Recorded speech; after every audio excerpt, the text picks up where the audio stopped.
नमस्कार दोस्तों, मैं देवेंद्र पाल स्वागत करता हूं आप सभी का डीएसपी कोचिंग सेंटर में। देखिएगा, इस वीडियो में हम SGPGI Lucknow hospital nursing officer से टॉप 50 क्वेश्चंस करेंगे, जो कि वेरी वेरी इंपॉर्टेंट है और सभी प्रीवियस ईयर क्वेश्चंस हैं और ऐसे ही क्वेश्चंस एग्जाम में पूछे जाते हैं और सभी एक्सपेक्टेड क्वेश्चन से आपको एग्जाम में देखने के लिए मिल सकते हैं।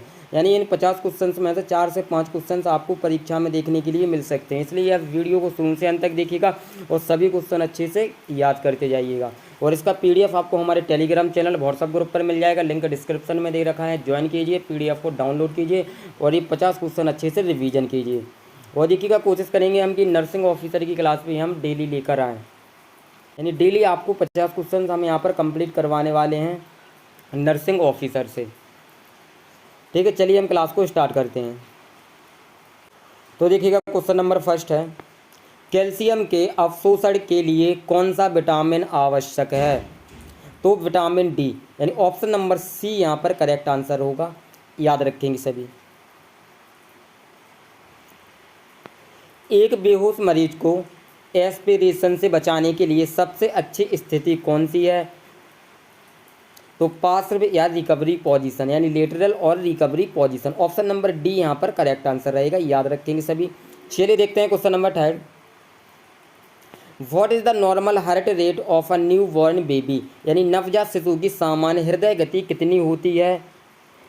तो 100 से 160 BPM। Option number C correct answer रहेगा, याद रखेंगे सभी। चलिए देखते हैं next question, which disease is prevented by the BCG vaccine, यानी BCG वैक्सीन किस बीमारी से बचाव करती है? तो ट्यूबरक्लोसिस, यानी टीबी बीमारी से बचाव करती है। ऑप्शन नंबर सी यहाँ पर करेक्ट आंसर होगा। Chain Stokes respiration is most commonly seen in, यानी चेन स्टोक शोषण सबसे अधिक किस स्थिति में देखा जाता है? तो स्ट्रोक और ब्रेन इंजरी, यानी स्ट्रोक या मस्तिष्क की चोट में देखा जाता है। ऑप्शन नंबर सी यहाँ पर करेक्ट आंसर होगा, बिल्कुल। देखते हैं क्वेश्चन नंबर 6, विच इलेक्ट्रोलाइट इम्बैलेंस कोज मसल क्रैम्प्स, यानी कौन सी इलेक्ट्रोलाइट असंतुलन मांसपेशियों में ऐंठन का कारण बनती हैं? तो हाइपोकैल्सीमिया। ऑप्शन नंबर बी यहाँ पर करेक्ट आंसर होगा। देखते हैं question number 7,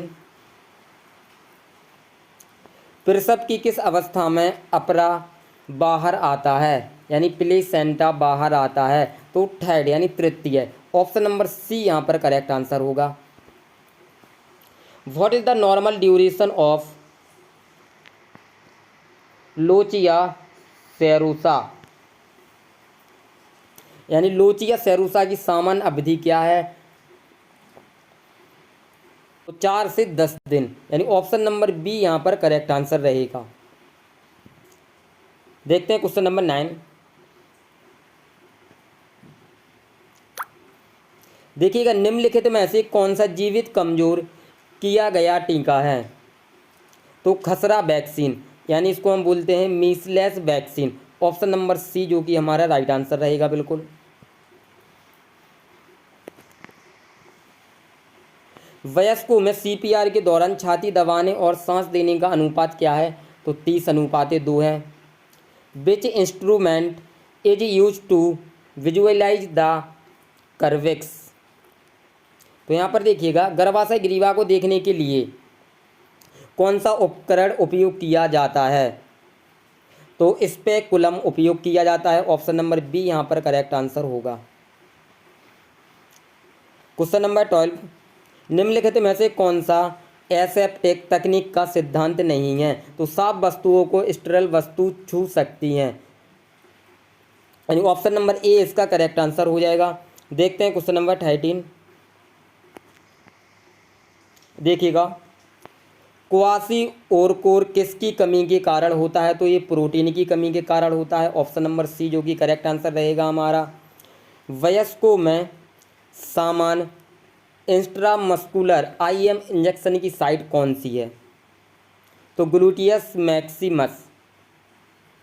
option number B correct answer होगा। एपगार स्कोर में निम्न में से कौन सा शामिल नहीं होता है, तो ब्लड प्रेशर यानी रक्तचाप शामिल नहीं होता है। यहाँ पर हमारा ऑप्शन नंबर डी बिल्कुल करेक्ट आंसर होगा। देखते हैं क्वेश्चन नंबर 16। ORS में क्या उपयोग होता है? तो चीनी प्लस नमक का घोल उपयोग होता है, यानी ऑप्शन नंबर बी इसका करेक्ट आंसर होगा। Question number 17। लोहा तत्व आयरन का अवशोषण किसकी उपस्थिति में सबसे अच्छा होता है? तो vitamin C, option number C correct answer रहेगा। गर्भाशय ग्रीवा के फैलाव के लिए कौन सा उपकरण उपयोग किया जाता है? तो हैगर डाइलेटर, यानी ऑप्शन नंबर सी इसका करेक्ट आंसर रहेगा। याद रखेंगे सभी मित्र। चलिए देखते हैं क्वेश्चन नंबर 19। मासिक धर्म चक्र की औसत अवधि क्या होती है? तो 28 डेज यानी 28 दिन होते हैं। ऑप्शन नंबर बी इसका राइट आंसर होगा। What is the normal respiratory rate in adult, यानी वयस्कों में सामान्य श्वसन दर क्या होती है? तो 12-20 ब्रीथ प्रति minute, option number B correct answer होगा। वयस्क व्यक्ति का सामान्य रक्तचाप कितना होता है? तो 120/80 mmHg, option number C correct answer रहेगा। याद रखेंगे सभी। फॉलेज कैथेटर किसके लिए प्रयोग किया जाता है? तो मूत्र निकासी के लिए प्रयोग किया जाता है, यानी ऑप्शन नंबर सी यहाँ पर राइट आंसर होगा। What is the function of haemoglobin, haemoglobin का कार्य क्या है? तो ऑक्सीजन का परिवहन यानी oxygen transport, option number C correct answer रहेगा। याद रखेंगे सभी। देखिएगा क्वेश्चन नंबर 24।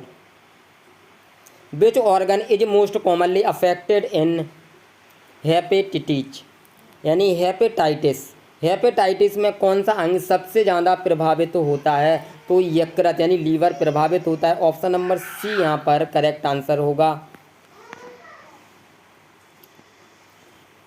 देखिएगा क्वेश्चन नंबर 25। डिलीवरी के बाद RH नेगेटिव माँ को कौन सा इंजेक्शन दिया जाता है? तो option number C anti D immunoglobulin नामक इंजेक्शन दिया जाता है, ऑप्शन नंबर सी यहाँ पर करेक्ट आंसर रहेगा। नाड़ी मापने का सबसे सामान्य स्थल कौन सा है? तो कलाई की धमनी, ऑप्शन नंबर बी यहाँ पर राइट आंसर होगा। और देखिएगा ये सभी सिलेक्टेड क्वेश्चन हैं जो नर्सिंग एग्जाम में बार बार पूछे जाते हैं, इसलिए आप इन 50 क्वेश्चन को बिल्कुल अच्छे से रट लीजिएगा एग्जाम के लिए। आपको 4 से 5 क्वेश्चन एग्जाम में देखने के लिए 100% मिलेंगे। इसका PDF आप हमारा टेलीग्राम चैनल व्हाट्सएप ग्रुप से डाउनलोड कर सकते हो, लिंक डिस्क्रिप्शन में, तुरंत ज्वाइन कीजिएगा।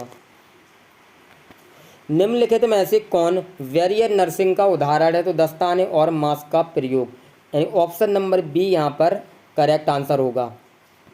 देखते हैं क्वेश्चन नंबर 28। जन्म पर कौन सा टीका दिया जाता है? जन्म पर कौन सा टीका दिया जाता है? तो BCG का टीका दिया जाता है। याद रखेंगे सभी।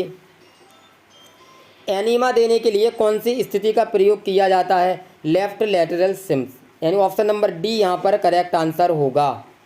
चलिए देखते हैं क्वेश्चन नंबर 30।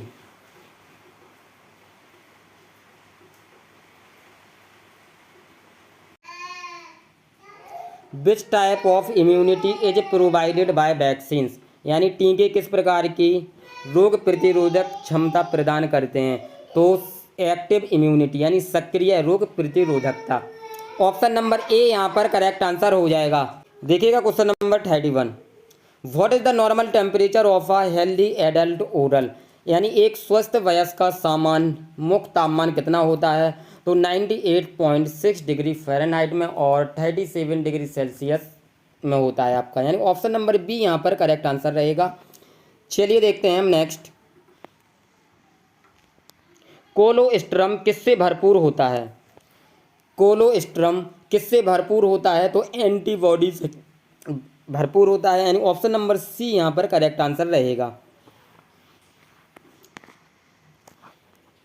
बेहोश मरीज में सबसे जरूरी नर्सिंग देखभाल क्या है?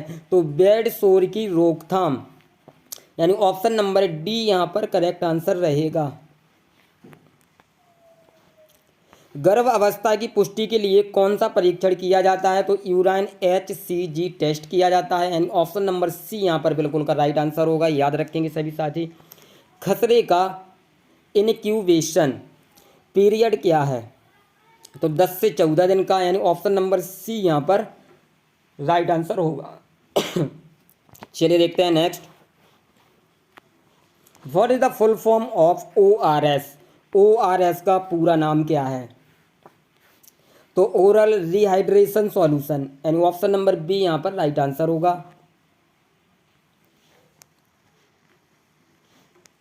हेपरिन का प्रतिरोधक यानी एंटीडोट क्या है?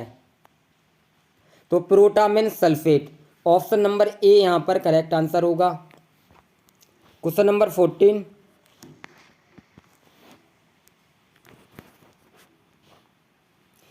सॉरी क्वेश्चन नंबर 38 देखिएगा यहाँ पर। स्फिग्मोमैनोमीटर से क्या मापा जाता है? तो ब्लड प्रेशर यानी रक्तचाप मापा जाता है। ऑप्शन नंबर सी यहाँ पर करेक्ट आंसर होगा हमारा।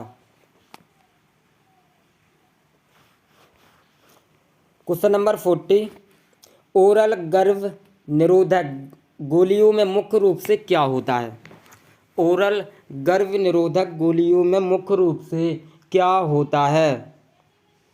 तो oestrogen and progesterone, option number B यहाँ पर हमारा राइट आंसर होगा, याद रखेंगे सभी। चलिए देखते हैं क्वेश्चन नंबर 41, मलेरिया का कारक जीव कौन है? तो प्लाज्मोडियम, ऑप्शन नंबर सी यहाँ पर राइट आंसर रहेगा। क्वेश्चन नंबर 42, नवजात शिशु की सामान्य श्वसन दर क्या है? तो 30 से 60 BPM। रक्त स्तर में क्या नहीं करना चाहिए? तो मालिश नहीं करना चाहिए। ऑप्शन नंबर सी यहाँ पर राइट आंसर होगा। क्वेश्चन नंबर 44, हाइपोक्सिया का सबसे प्रारंभिक लक्षण क्या है? तो बेचैनी यानी रेस्टलेसनेस है। ऑप्शन नंबर सी यहाँ पर राइट आंसर होगा। प्यूपरियम क्या है? What is प्यूपरियम? प्यूपरियम क्या है? तो पीरियड आफ्टर चाइल्ड बर्थ यानी प्रसव के बाद का समय। ऑप्शन नंबर सी यहाँ पर करेक्ट आंसर होगा। शिशुओं में निर्जलीकरण यानी डिहाइड्रेशन का संकेत क्या है? तो धसी हुई आंखें। ऑप्शन नंबर ए यहाँ पर राइट आंसर होगा।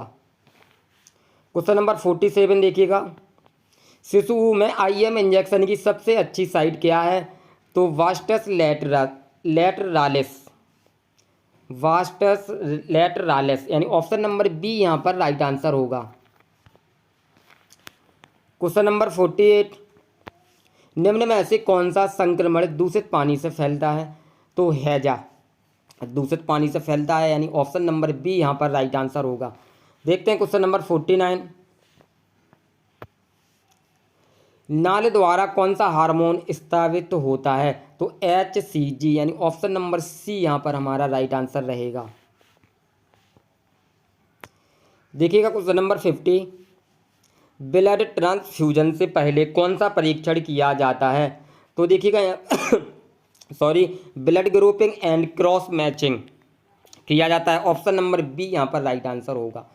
तो देखिएगा ये 50 क्वेश्चन जो हम कंप्लीट कर चुके हैं इस वीडियो में, ये सभी प्रीवियस ईयर क्वेश्चन हैं, इसलिए इनको एक बार अच्छे से आप रिवीजन जरूर कर लें। और इसका PDF आपको हमारे टेलीग्राम चैनल और व्हाट्सअप ग्रुप पर मिल जाएगा, लिंक डिस्क्रिप्शन में दे रखा है, ज्वाइन कीजिएगा, PDF को डाउनलोड कीजिएगा और एक बार ये सभी क्वेश्चन अच्छे से रिवीजन कर लीजिएगा। और आप सभी हमें व्हाट्सअप पर मैसेज करें यदि आपको डेली नर्सिंग ऑफिसर के लिए भी क्लास चाहिए। तो डेली आपको 50 से 100 क्वेश्चन यहाँ पर कंप्लीट करवाएंगे।